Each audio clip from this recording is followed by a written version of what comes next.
But we're talking about salsa a minute ago. And the difference between like timba and regular salsa. What would you say, Walter, is the difference between them two?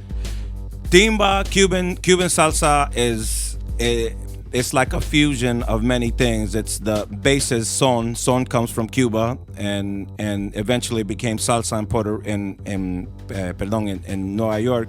But Cubans, you know, when that stuff was going on in the 70s in New York, Cuba was going through their stuff too. You know, they implemented a actual drum set. A lot of those musicians in Cuba listened to a lot of funk and R&B, and so and a lot of like psychedelic music as well. Like are we Beatles. talking about what time? Are you? We're talking about probably like late 70s and late 70s. So That's when the fusion started. That's when the fusion started. It was like, and so then a lot of those musicians that listened to American music took, you know, those elements and implemented it into the salsa that was going on in Cuba. And so that's why the salsa that became timba in Cuba is a bit more funkier. The bass lines are way heavier than traditional, you know, your man, he's regular dropping. salsa. See how we drop knowledges in different areas, man. He just dropped some fucking knowledge. That shit's heavy on me, man. I don't know if I can understand it all. But like, does this took place in New York or this took place in Cuba? This took place in Cuba. Yeah, okay. in New York, a total different thing was happening. The influence came from there to some extent. Yeah, because the influence of imported came. music. It came from Cuba. You know, a lot of Cubans moved to New York. There was a lot of Puerto Ricans in New York, and that created a fusion in New York. You know, it was based on, you know, a lot of the songs that, say for instance, El Gran Combo or La Sonora Ponceña. You know, a lot of groups they used a lot of they covered a lot of songs from Cuba. So a lot of their hits were Cuban songs that were son. That's what they called it in Cuba.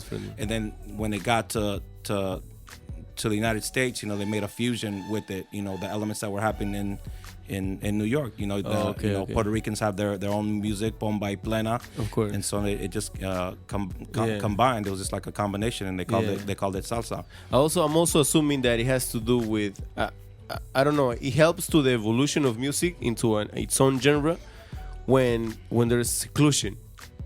When there's what? And when there's seclusion, and to some extent, Cuba is, you know, it's a country kind of its own. You know what I mean? Course. So it's easy for it, with less influence from the outside, for them to create their own rhythms, right? Right. I'm assuming, right? So that's probably what happened. Right. No, you're But, right. but we don't know that for a fact. No. Don't quote us. Don't quote us don't on put that. us on Don't quote us on Wikipedia. that. All right, bro. So what are you gonna play next right now? Next, what do you have? So you looking okay. at next time this is gonna be mixed. The things that we didn't know this time, that we needed a mixer over here in the studio. And actually, I thought we were just going out for burgers or something. And I just brought him over here, and now he's talking on the phone. He's working. You need needles. You need needles too. You need needles too next time. Okay, I'll remember that for next time. We got turntables. That's all. When we go out for burgers. Exactly. That's what we call it. Whoa, you want to heat? Bring your needles in your mixer. All right. Yes, I work for food.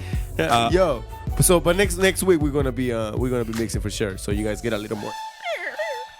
All right. So Burns, can you hit that La Estafa del Babalao for me? La Estafa del Babalao. ¿Quién la canta? La Cola Loca. Ellos son cubataneros también, ¿no? Yeah, they're from Cuba. They're from Santiago de Cuba. They're super dope. They got that like country, like the South. They're like the South. Slang. They're like the South of Cuba. You know? It's funny how we project the shit like onto other cultures that have nothing to do with it, no? So they got motherfuckers with grills. They ain't gonna be coming out with grills, right? No, well, hey, I wouldn't doubt it, but they got skills and they're just crazy. They got their own flow. Alrighty, Mr. Burns, can you wind that, please? AllInRadio.com.